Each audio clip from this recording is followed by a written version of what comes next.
That Chevy LS V8 engine has kind of become the de facto engine swap for anyone that's seeking to add power to their existing platform. Some of you are familiar with it. We're going to cover some of the basics and then go into some of the concerns that you may have along the way. And in order to do that, we've got Terry, Coverman 66 Wilson, who is an experienced authority on LS swaps. Mr. Terry Wilson, what's happening? What is going on? We appreciate your time, man. Really do. I know you. Well, I appreciate being here. Yeah, you probably organizing some LS parts right now as we speak. I bet. I'm looking at an engine. I am. I really am. Yeah, you are. I know you are. And for you guys just tuning in, go to Coverman 66 YouTube. Check that out. Of course, if you're driving, please none of that texting, driving, and getting onto the phone. Just chill out. We got to dive in first off because Terry, you've been around for a while, and we always ask our guests, man, like, how did you even think about all things automotive, let alone develop this bond and passion for LS swaps? How did you get started, man? Well, it all started, I always tell the story with my uncle. When, like school breaks in South Carolina, my parents used to ship me and my sister off, just, because they wanted us to stay home as far as like, because I'm from New York, but they want us to know our roots in South Carolina. So summer breaks, when we were off from school, they would ship me and my sister off down south. And my uncle, bigger than life, loved that man because he had all the cars. You see these cars that are going on Barrett Jackson for like $200,000, the original GTO Judges. He had them because at that time, people were selling them for like $500-600. Everybody needs an uncle like that, brother. No doubt. So you're getting acquainted. You're getting acquainted with relatives and family, and all of a sudden you're looking at these rides. Big dollar rides is what you're saying, yeah? Big dollar rides, but back then they were just old cars people wanted out of their yard, and we're talking about like late 70s, early 80s. Wow. And so I would look forward to going down there because I knew that he would be there, and he would show me about cars as far as, like, now we didn't have, like, machinery back then. We had trees. So if you made a cherry picker out of a tree somehow, some way. Exactly. If a front end needed, if like you know how they have the little shop puller things, like a puller tool, like puller tables. Oh yeah. No, we had a tree and a tag along. That's it. Oh gosh, you talking tag along? Those you just wrap that around anything and just pull what you need. Anything and just pull it. Exactly. And pull it. Yeah, nothing fancy. No, nothing fancy. So at the age of like 9, 10, 11, here I am driving these cars on the dirt road of South Carolina. He taught me how to drift. So the car love started with Hot Wheels, but he actually took it to the next step and showed me, okay, this is what a camshaft is, like what's it called? It moves the rocker arms with, like push rods and then what's it called? Lifters. And so he showed me all this stuff. And, like when you hear it, that's one thing, but to actually see it in action is really cool. So I cut my teeth that way, but then when I got to high school, wrenching with guys, my friends, and we were just always building cars. And I got heavy into tune ports. Guy Mark Campbell from Street and Performance, rest in peace, but he passed I guess maybe like 4 or 5 years ago. He took a liking to me because I sent him my tune port, and he took a liking to me, and he was doing LSs, and that was before the LS craze was big. It was actually tune ports. Right. And I remember that. His name. You remember that? Absolutely. And that was actually, as far as air fuel management system was concerned, tune port, multi-port, throttle body. Anything non-carbureted I'm a fan of. Yeah, it changed my world because he had in the back of a magazine, like Hot Rod magazine, Street Performance, Mena, Arkansas, we'll set your tune port up, send us a tune port. So I gave him a call, and I had a tune port from off of an IROC or something like that, which I always wanted to use, and I had a brand new ZZ4 engine. And I was like, let's put that tune port on that ZZ4. So I sent it to him. He made me a harness and everything like that, put it on, and I drove the car. It started with no issues, and I was like, that is it. I'm never, ever using a carburetor again. All right, well, let's dive in. I mean, you bond and passion, little hookup from your uncle, high school buddies, but you kicked it up notches from there and really dug deep, and we want to share with our audience Well, first off, why the LS? What makes, I guess we can go back into the late 90s, maybe 97, 98, that Corvette, I believe. 97, 98, yep. Yeah. Corvette 97. What was so special? For those listening now that may say, listen, I've got a 4-banger. I can slap a supercharger on and I'll be good to go. I don't need to dance with an LS. What made that LS series so special? Well, the LS, it's a modular, and it's you can... They're plentiful. You can go to the junkyard and you can find it. You don't have to get a 6.0 or 6.2. You can get yourself a 5.3, 4.8, and the smaller ones, they love turbos. And you can get yourself like a cheap turbo, and you can put on that thing, and you can be 100 horsepower, man. Yeah. And it's just easy engine to make. It's easier to work than a regular big block, regular 350. It's just an easy engine to work. The parts are plentiful. It's a new technology. And not only can you make gobs and gobs of power with this thing, if you don't put your foot in it, you can get decent gas mileage. Yeah. I think one of the biggest things, too, which a lot of us will forget when we're doing these engine transplants, is weight distribution. I think the LS has, out of everything out there, one of the best for performance, pound for pound, the best dynamic for weight. Yeah, and that also comes back where most of the LS engines are aluminum. So you got like automatically you're saving about 150, 200 pounds right there. Right. So I personally think, I always like the LY6, and we'll go into that a little later on. But the engine we get like the LS1. Yeah. Hey, LS2, Terry, we got to cut you short. I want you to call back in 2 seconds. Your line is breaking up really good. Disconnect real quick. Call back in. We're going to cut to break, bring you back on. We got plenty of time, so don't worry. But we're losing your signal. So call us back. Yeah, Terry's got some good stuff to talk about, but we need a good line. LS. Okay. Susie, I know you're new. I'm always learning about the LS. Yeah. That whole... series of engines. To be honest with you, just engine swaps in general, they just confuse me. Well, if you're going oranges for oranges, factory, not so bad. But there is some things to know, and we're going to bring Terry back on. You guys hang tight. Wrench Nation. Over the years as a service operator in the automotive industry, owning my own shop, boy, that's a lot of responsibility. Well, if you're part of a network that truly makes a difference by the way of the programs it has, like a nationwide warranty, roadside assistance reimbursement, and customer retention, targeted marketing, well, that's going to put you in a different league. You are now armed up and ready to go with a network of other shop owners throughout the country. And by the way, the technical training is stellar and top-notch. Get your technicians to actually train on their time 24/7 with an amazing slew of technical training programs. The Pronto Smart Choice Service Center program is something I invite you guys, if you're in the automotive industry, take a peek at it. Pronto-net.com. Pronto-net.com. Welcome back, Wrench Nation. Hanging out with you guys, talking about LS engine swaps. Chevy really, really knew what they were doing when they designed these LS engines. And a lot of you may be looking at a project like this. And to help us out, we've got Coverman 66, Terry Wilson, somewhat of an authority, we would say, on LS swaps. Terry, welcome back, partner. How you doing, buddy? I'm sorry about that. No, you're fine. It happens. It's all good. Now, we were talking about sort of the late 80s, and as the LS engine certainly evolved with GM, getting right to it, before we talk about what you think are probably one or two or three favorite packages to put together, depending on one's need. Right. What do you think we are getting wrong, regardless of engine that we choose, by the way, the rest of the vehicle? Do you find that sometimes we're so caught up with horsepower, we forget about the differential, we forget about the suspension? What do we need to look out for before doing a swap like this?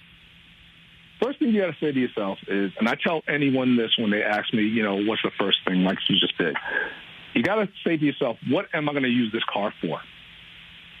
Now, if you're going to use the car for like a street car, that tells me, okay, what type of engine you might want to go with as far as what kind of cam package, what kind of setup you want as far as the suspension, But if you tell me you want to be doing this, I'm a weekend warrior where every weekend I'm going autocrossing, then that's a different story.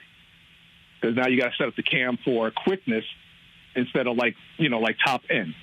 Right. And and you got to set the suspension up. Then you might want to consider going to double adjustable coilover. So it depends on what you do the car with, what your plans are for the car. Because I think a lot of people, when they say, I'm going to build this car, I'm going to build me a car, I want it to have the biggest, the baddest, and the best stuff. But the biggest and baddest and best stuff will make your car sometimes ride like a truck.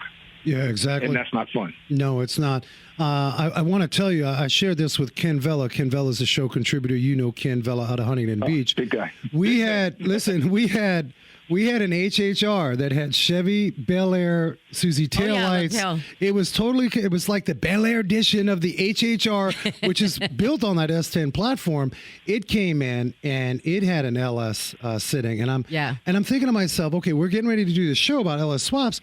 You've probably seen your fair share of some pretty wild range of vehicles with these GM LS motors sitting in there. Mm-hmm. I.e., like the Mazda Miata. Have you seen that? Yeah, I have seen the Mazda Miata. Matter of fact, Kevin Tetz from Kevin Tetz. You know Kevin Tetz. Yeah. From what's the name of the show? Hands on Cars with Kevin Tetz. He's actually, I was supposed to be on that build, but COVID hit. Right. He's building a Mazda Miata, and it's not going to be just a regular Mazda Miata. It's going to be some sick Mazda Miata, because that's what he does. And so, yeah, I've seen him go in Mazda Miatas, and they actually got kits for them now. Wow. The weirdest thing I ever seen him in was I was in Louisiana, and they had an LS in one of those touring boats, those where you take, those, what do they call those, air boats, whatever they call? Oh yeah. You're down in the bayou. They're not just running a four-banger. They got a big old LS7 sitting in that thing. They had two LS3s. Oh, wow. And then because he says, we just got rid of the 427s we had. Right. Right. So we right. got LSs. Well, that's a big option for a lot of it. Was the 427s. I think the big. Well, and that's what you said earlier. You said you don't no longer need all these big blocks. Old school push rod style with some good old lifters and setting it up right by way of the air fuel management. Mm-hmm. That's a robust engine. Right. It's a very stout, robust engine, and I've seen them in a Cessna. Oh, an Cessna. In a plane. All right, well, that's proven. If you can fly with one, I think you can put it in anything. It's anything. Yep. It's fascinating to me to see, the gearhead community, a bunch of enthusiasts pushing it up notches, kicking it up notches. Do you ever feel like you've got a project and you're just not satisfied? And I ask you this because many get halfway into a build possibly, and whether it's because of the spouse yelling at them or they just were working full time, they come back to it, they've had a long break, but they don't feel the same. Do you ever get into a funk, and how do you overcome that? Well, yeah, I got into a funk like that. I don't know if you ever see the video. There's a video where actually on that white Chevelle, my white 71 Chevelle, I took it to a dyno, and a faulty U-joint kicked the drive shaft out at 120 miles an hour. Oh, wow. That's like a pogo stick situation. Yeah. So it was so much damage to the point where I got the car home at 8 o'clock at night, and I just put it in the garage, and I was just like, I'm leaving this. I don't want to see this car for a couple of weeks. It's like it's like blues musicians that drive you to drink, man. That's what happened. Good blues comes from a lot of these situations and drinking and coming back to it. Exactly. So I put it in the garage. I went upstairs. I ate dinner. I laid down and I started watching Adult Swim. Adult Swim is a cartoon. It's mindless. Mindless TV. Well, we need that. Yeah. That's a humble side of the thing. All right. Well, let's get into this here. And so at 2 o'clock in the morning, I'm in the garage fixing it. Oh, yeah, you come back. Away. Not me. I would have walked away for a week, went on vacation or something. But no, you can't give up on it. All right. Now let's get into the variety of these LS engine flavors. Coming from the original LS1, there was the LSX, LSA, the 2, the 9. I think I'm missing a few. Where does it get really as a sweet spot for folks if they were to select? Let's just say, I know there's variables. You said it best. What you're going to use the vehicle for. But if I'm going to just say, I got an old school '68 Camaro, and I want to rock an LS. what would you be your recommendation for that? Assuming that I want a little daily driver action, I want to go to the car shows with it. What's your recommendation? Right. Well, see, the beautiful thing about the LS, they all look the same. You know, a 4.3, a 6.3, 6.2, they all kind of look the same. I mean, like, if you're a trained eye, you can tell. Right. But because it's on the block, actually. Yeah, it's stamped. You're stamped, sure, yeah. It's stamped. But so if you were to go and put like a 5.3 in there, which is a 5.3 and a 6.9 Camaro, 68 you said, 68 Camaro, that'll make that car move. And it's all about the cam. And so if you, like I said, you put turbo on it, forget it. The car's gonna be sick. The car won't be able to hook up. But it wouldn't. It's serious. You say my tire bill would be expensive. Oh, yeah, it would definitely be a factor, man. You'd be like, that Terry, he didn't tell me about the tires. Yeah, and he forgot to mention tires for sure. No, you definitely be, definitely get an account with BF Goodrich or whatever tire company, Yokohama, because they're you're going to be spoken them. Yeah. And, so, yeah, there was a lot of variants. I mean, like, some people, like, the LS2 is a popular one, but the LS2 is a pricey engine because it's all aluminum. And, but the prices they're coming down in the LS2s because the LS3 are now readily available because that's the big money LS. Gotcha. Of course, the LS7, that's just like a big block LS, which that's always going to be money. But, they have their own little issues with the LS7. But right now, if I was to tell someone to get an LS, I'm a 6.0 guy. I like the 6.0. I like the displacement, and I just like the 6.0. And you could pick those up. Those are the most plentiful ones, if you will, as far as because they came in different variations. You had the LY6, you had the LQ4, you had the LQ9, and these are all cast blocks. They're cast blocks, and that's the reason why I also like them, because they're cast and not aluminum. Not that there's anything wrong with aluminum. Right. There isn't. Right. But I do like a cast block with aluminum heads. Yeah.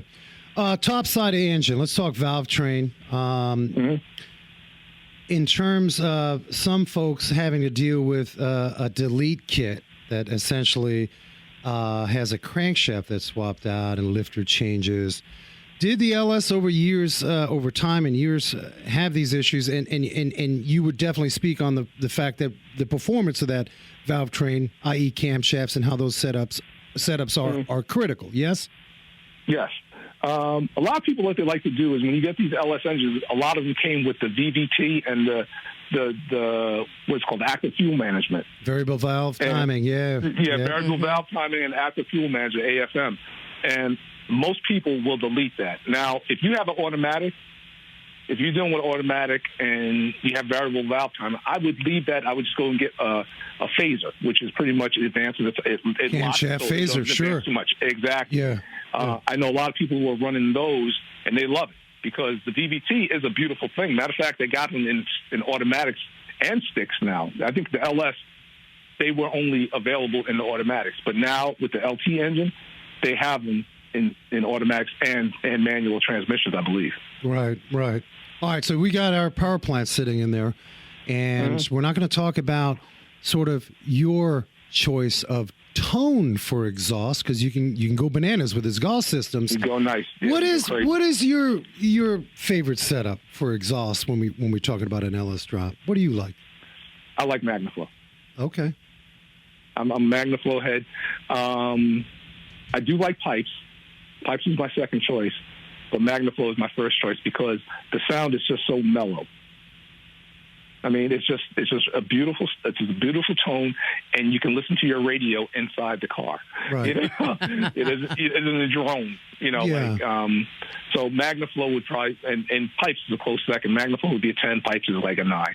I got to share a story. Way back in the day, mid-'90s, our first garage in Phoenix, we did exhaust, and we carried the name brands, and so I set up on my F-150 Susie this exhaust. It was middle of the road, right? So because to tear everything apart, because the guy or gal's like, I don't like it. It didn't sound right. You have to go back in and change it. I said, well, come drive, right, Terry? Come drive the truck. Do you want it more aggressive or less aggressive? Because that would be like, let's say, a 5 out of 10. And my point is this: I had more people running around with no brakes and all these other safety issues, but they wanted that dialed-in exhaust. And I'm like, hey, time out. Wait a minute. Don't you want to work on the brakes right now? Because your pedal's going to the floor. And they, no, I want my exhaust dialed in, man. Oh, Brakes my. are for quitters. So I just find it ironic. Of course, this is my younger years of me. I was mid-20s with our first garage. I mean, today we probably wouldn't even touch that. It's like, you got to get the safety before we can. Oh, yeah. But back in the day, when you're like, okay, story. he said do it. I guess I'm doing it, You're doing so it, yeah. you're doing it. The other thing, before we get into break here, talk to us about, I know I've seen this with engine swaps that are not necessarily factory-to-factory swaps and performance swaps. That oil pan can be an issue. When you're doing these swaps, it's important to dial in clearance and perhaps cross members. Talk to us about the kits that are available for those swaps. Well, they got, Holley makes a really nice kit. You get them from Summit. What people used to do back in the day, what they would do is they would take the Camaro Firebird oil pan and cut it and then re-weld it. Take like a half inch off because you want it not to be below the K member. I think any LS swap without welding doesn't count. Would you agree? No. We need a little welding action. You gotta do something. You gotta make it fit.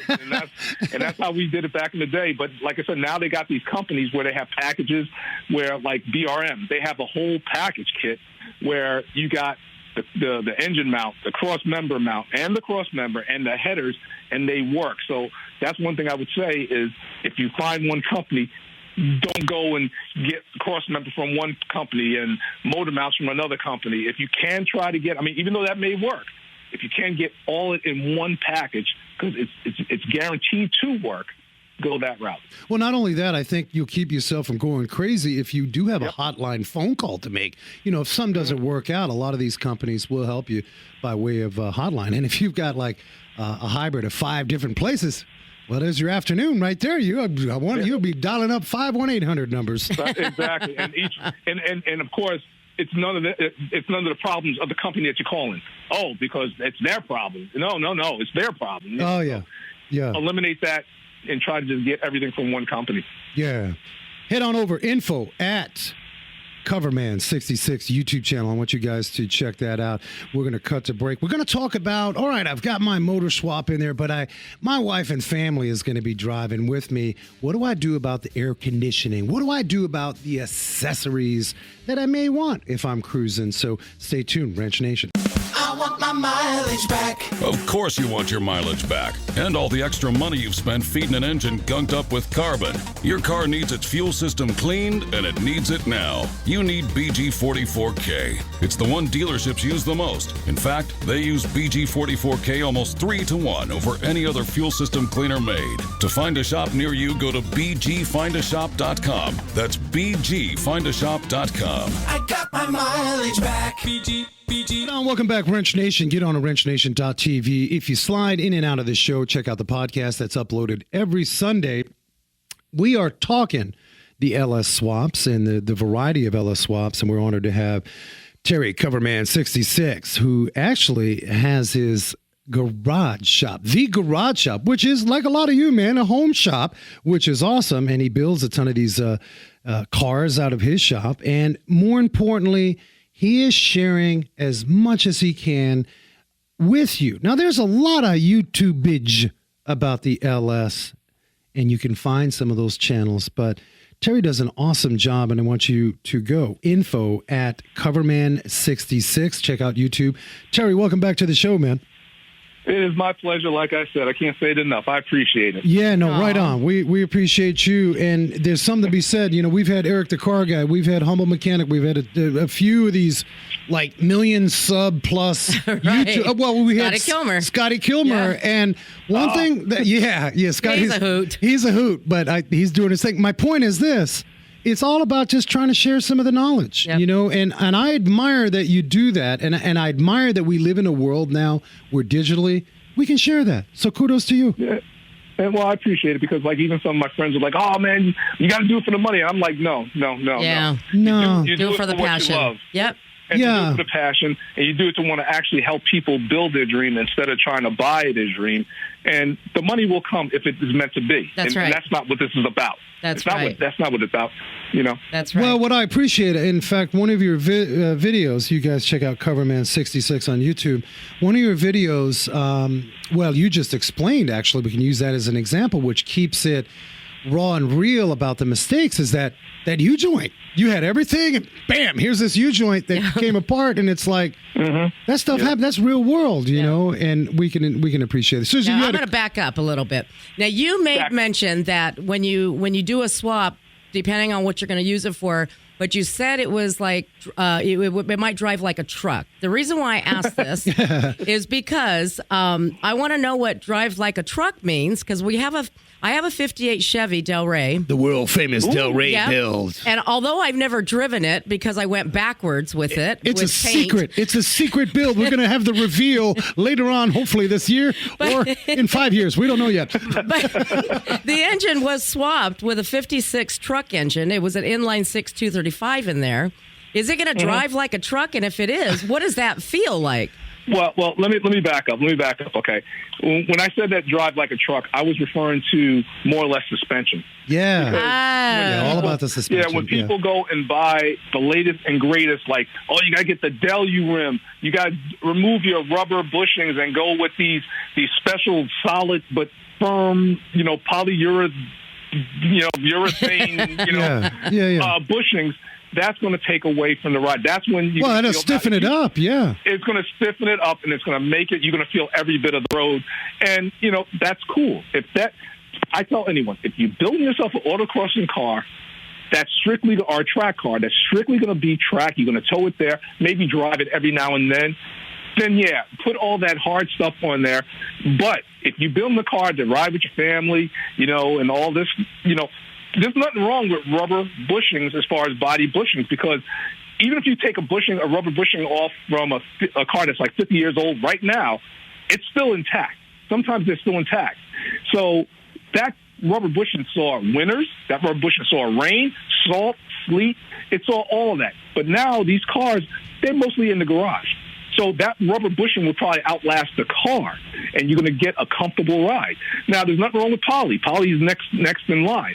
But when you start going to the more solid, like plastic solid bushings, your ride's going to definitely, when I say ride like a truck, I mean like a Mack truck, like one of those old Mack. You're going to Gotcha. feel it. Yeah. It's not going to have. I mean, look, we've got to talk about this. We got spoiled in the truck community because our trucks drive like what They're was luxurious. the old Cadillac 4-door sedan. But when you modify, Terry's saying, like, you modify things. We have that conversation. Yeah. I want to throw out a name, Moog. Moog has their problem solver line. Yep. They have the polyurethane.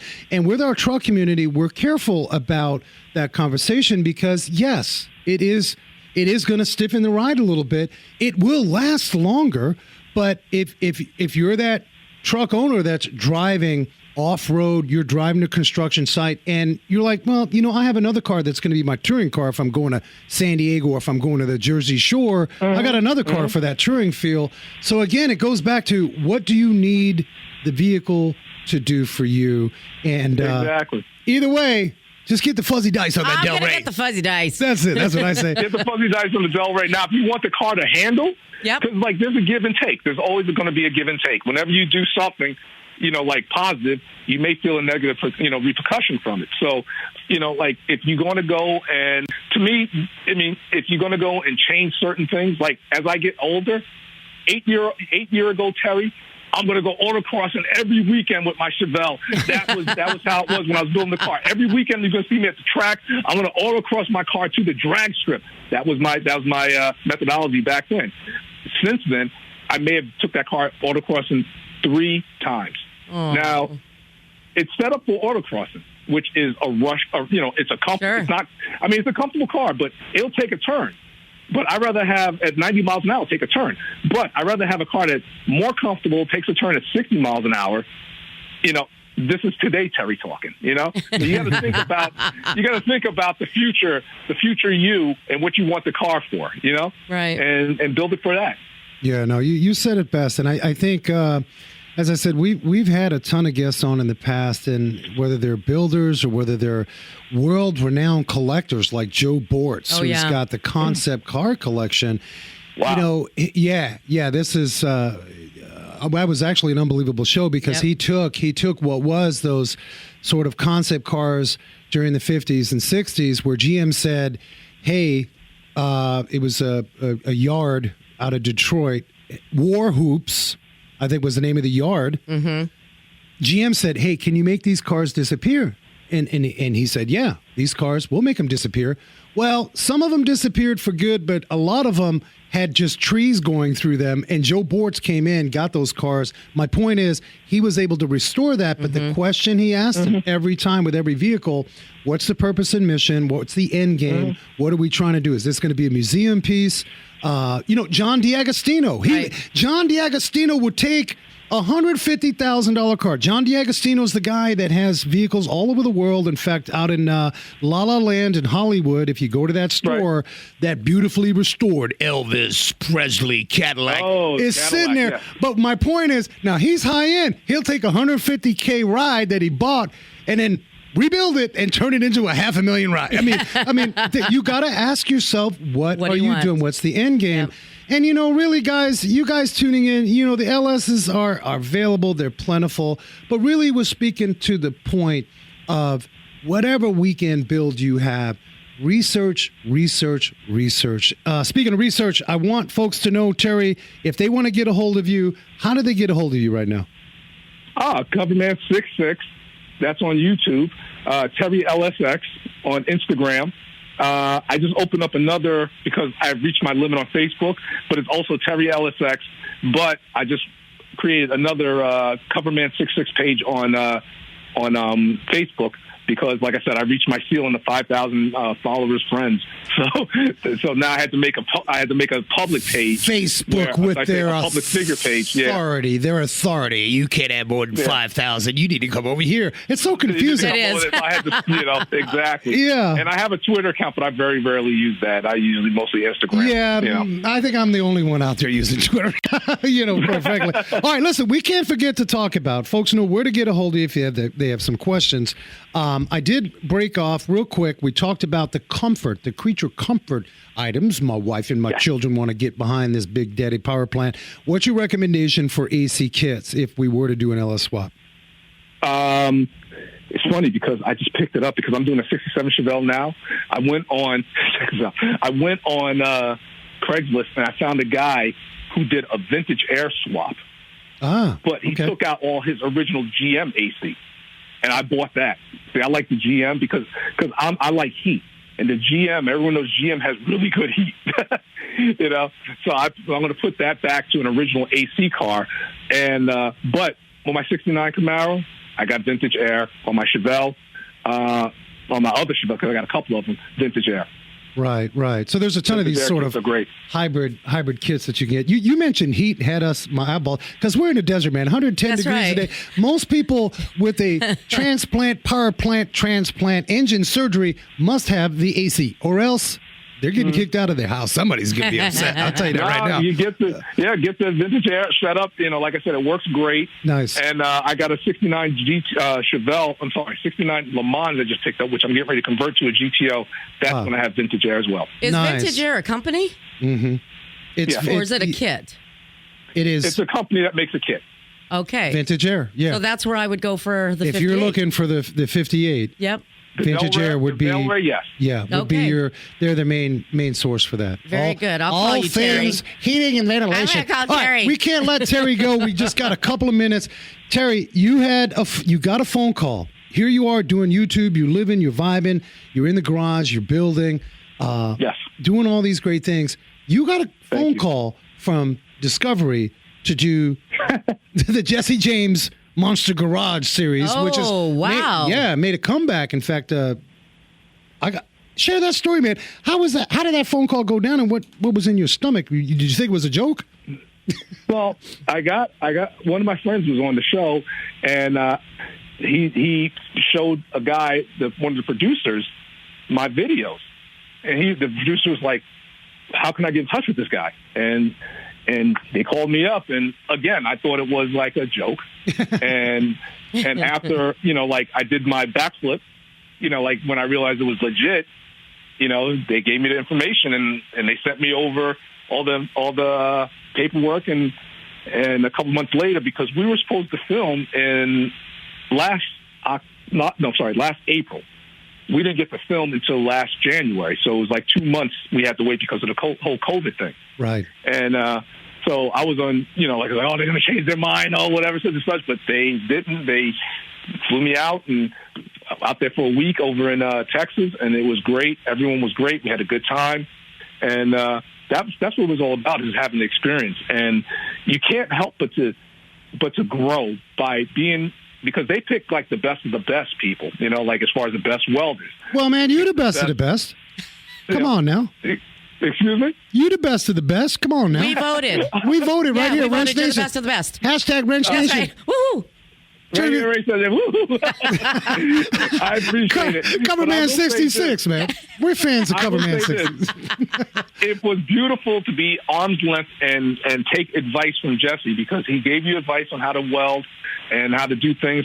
So it was just a beautiful experience that I will always treasure. Yeah, really. And that's the way it should be. And I think it's really cool for somebody like Jesse James, who, he's been at it for many years, to be able to not only do the show with him, but to hang and get some of that education in the background for sure.